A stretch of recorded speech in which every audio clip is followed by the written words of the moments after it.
Salut, j'espère que vous allez bien. Aujourd'hui, on va parler de la culpabilité liée à l'alimentation émotionnelle. On se retrouve après le générique. Donc, salut, j'espère que vous allez bien. Aujourd'hui, on va parler de la culpabilité. Donc, n'hésite pas à rester jusqu'à la fin pour comprendre vraiment d'où ça vient. Si tu es nouveau, n'hésite pas à t'abonner, à activer la petite cloche pour pas louper les prochaines vidéos. Et surtout, à liker car c'est gratuit et ça aide à YouTube à dire que cette vidéo est bien et pour que les autres personnes puissent la retrouver. Donc, j'aimerais te parler de la culpabilité parce que si tu ne sais pas, moi j'aide les gens à arrêter de manger leurs émotions.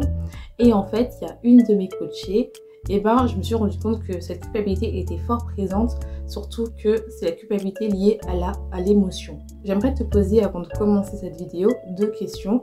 Tu peux mettre pause, tu peux revenir dans la vidéo si tu n'as pas compris un truc, tu peux venir poser des questions en barre d'infos, surtout si toi tu souffres aussi que tu manges tes émotions, car c'est très important. Donc la première question c'est, est-ce que toi, tu culpabilises quand tu manges un aliment non sain?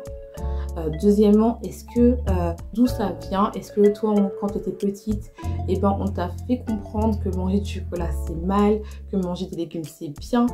D'où vient cette notion de mal et de bien? Et si tu veux vraiment savoir si tu manges tes émotions, je t'invite à aller sur mon site où il y a un test qui peut te permettre de savoir si tu manges tes émotions ou non. Et d'aller voir quelqu'un, bien sûr, soit tu veux travailler avec moi ou tu peux travailler avec une autre personne, il n'y a pas de souci. Mais c'est vraiment pour que vous sachiez si tu manges tes émotions ou pas. Et donc en fait, on va parler un peu de cette culpabilité, d'où elle vient. Généralement, la culpabilité est vraiment associée aux personnes qui mangent leurs émotions parce que généralement, les personnes qui mangent ces émotions, elles veulent arrêter et ce sont des personnes qui ont cette notion du fait que manger beaucoup c'est mal, manger des trucs non healthy c'est mal, et généralement c'est des personnes pour compenser le fait qu'elles mangent des émotions font des régimes très restrictifs, c'est-à-dire qu'elles sont capables de très peu manger le lendemain ou le soir même lorsqu'elles ont fait une pulsion alimentaire. Il faut vraiment comprendre ça. C'est vraiment une vraie souffrance. Elles ne font pas ça juste parce qu'elles doivent arrêter, c'est pas ça. C'est vraiment, il y a une pulsion, une émotion et donc elles mangent. Et donc en fait, la culpabilité est très associée à l'ego.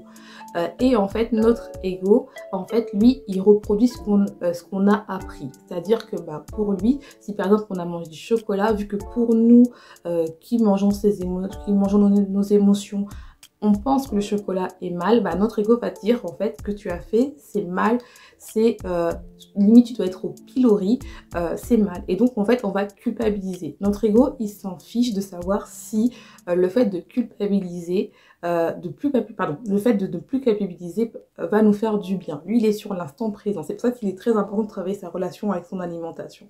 Et donc lui il va se dire, notre ego va se dire tu m'as appris depuis que je suis petite ou depuis l'adolescence, manger du chocolat c'est mal, donc c'est mal et donc tu vas commencer à te juger. Donc pour moi en fait c'est ça, c'est quand on se culpabilise, quand on se culpabilise et qu'on mange, c'est parce qu'on a une mauvaise relation avec l'alimentation et que depuis qu'on est petite, c'est ancré le fait que manger du chocolat ou manger des bonbons, c'est mal, c'est non healthy, c'est pas bon.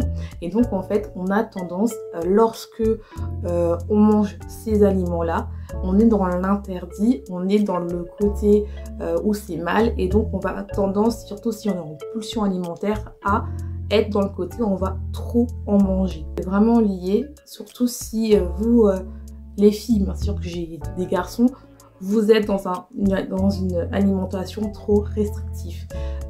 Il faut d'abord, même si vous voulez perdre du poids, il faut d'abord régler votre relation avec l'alimentation. Sinon, vous serez toujours dans la culpabilité et vous serez toujours dans le côté où dès que vous allez manger quelque chose de non healthy et que vous considérez que c'est mal, on a culpabilité et dès qu'on culpabilise, je peux vous le dire, on rentre dans le cycle foutu pour foutu. Donc je continue à manger comme jamais et on verra le lendemain et le lendemain on mange rien et vu qu'on mange pratiquement rien, on mange des graines ou on mange je sais pas un petit smoothie ou juste un yaourt, et le soir il y a de fortes chances que vous reproduisez le côté où on mange ses émotions parce qu'on n'a pas assez mangé et donc on grignote ou on est en pulsion alimentaire et c'est très dangereux parce que ça peut aller dans l'hyperphagie si vous faites ça plusieurs fois dans la semaine.